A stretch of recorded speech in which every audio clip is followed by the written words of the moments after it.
सभी अच्छे और प्रसन्न होंगे। चलिए आज हम पढ़ते हैं पाठ 5 व्यास के किनारे। यह एक यात्रा वृत्तांत है। करते हैं इस पाठ की शुरुआत। चलिए पढ़ते हैं।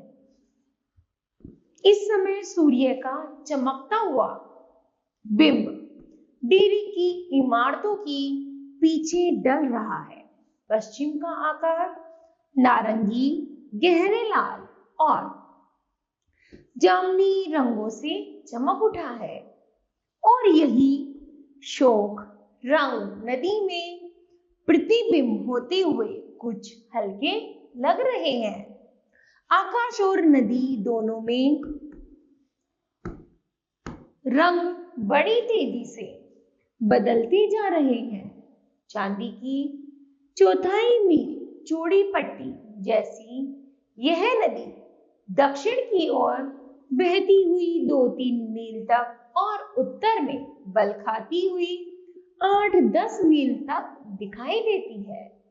नदी का पश्चिमी किनारा जहां हम खड़े हैं पानी के तल से 5 से 100 फुट तक ऊंचा है।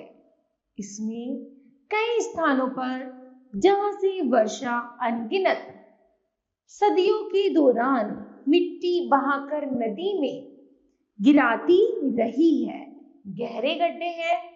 यहाँ से 300 गज दूर ऐसे ही एक गड्ढे के किनारे 2 साधु भजन सिमरन में बैठे हैं।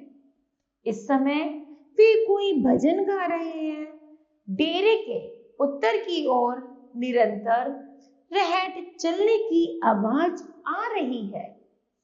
रहट के बैल धीरे धीरे और एक ही गति से चलते आ रहे हैं और 60 फुट गहरे कुएं में से जल निकलता आ रहा है।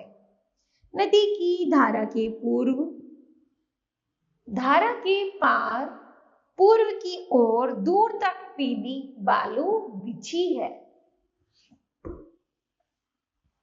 जिस पर गहरी भूरी मिट्टी की धारियां पड़ी हुई हैं। उसे परे दूर तक फैले पीले और स्लेटी रंग के खेत शाम के गहराते सायों में धुंधले दिखाई देने लगे हैं। पूर्व में बहुत दूर वृक्षों की श्यामल पंक्ति गहरे नीले आकाश को छू रही है और उस गहरे नीले आकाश में लटका है पूर्णिमा का चमकता हुआ चंद्रमा, जिसे अब क्षितिज से ऊपर उठे आधा घंटा हो गया है। उसका रूप पहला बिंब चमक ही शुभ लहरों के लंबे पथ के रूप में नदी में प्रतिबिंब हो रहा है। ये तरंगे इतनी सूक्ष्म है कि इसकी गति का पता ही नहीं चलता। नदी का बहाव बहुत धीमा है, इसलिए वह इसके गहरे निःशब्द की शीशे की तरह चमकती सतह में हल्की सी थिरकन उत्पन्न कर रहा है। नदी में पड़ रहे आकाश की जामुनी और छाया प्रतिबिंब चंद्रमा की रूप पहली चमक के साथ ऐसी लगती है जैसे अनुपम किनार लग गई हो। अब बालू का अंतिम खंड भी अदृश्य हो गया है। केवल नदी, चंद्रमा और धुंधली सी दिखती जमीन बाकी बचे हैं और इनका साथ दे रहा है रात का सन्नाटा। ठीक है, इस तरह बच्चों यह पाठ समाप्त होता है। मुझे आशा है कि आप सभी को भी यह पाठ समझ आया होगा। धन्यवाद।